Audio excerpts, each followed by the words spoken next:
Hello friends, आज चलते आम बनवा चाउलर मुड़की।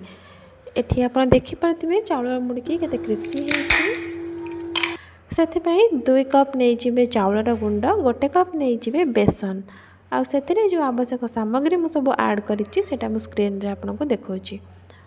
ताको पकईकी भल भाव में गोलई ने।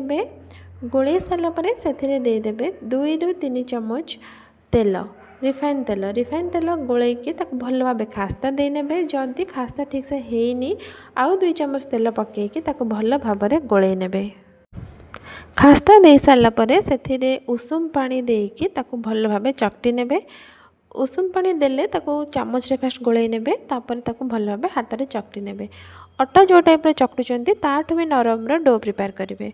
प्रिपेयर कर सारापर घोड़े रखिने 15 ରୁ 20 मिनट पर्यंत। तापर ताको काढ़ी नेबे। देखिए जदि आपणकर डोटा टाण हो जाए आउ 2-3 चम्मच गरम पानी देके ताको चकटी नेबे।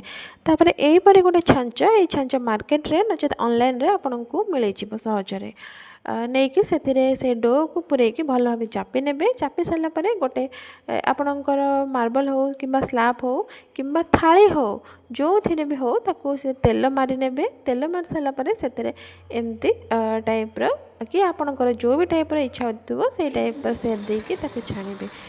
एठी तेल मु गरम करी पकई नहीं तेल गरम हो कि नहीं जानापी।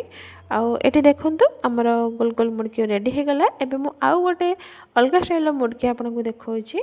जदि भी छांच आपन पाखे आवेलेबल नाही ताहले भी केमती आप बनई पारे मुझे देखौची।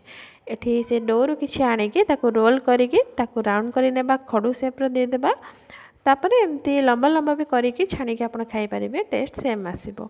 आपको निश्चय घरे थरे बनातु और केमती लगिला मते जणाइबे। Thank you.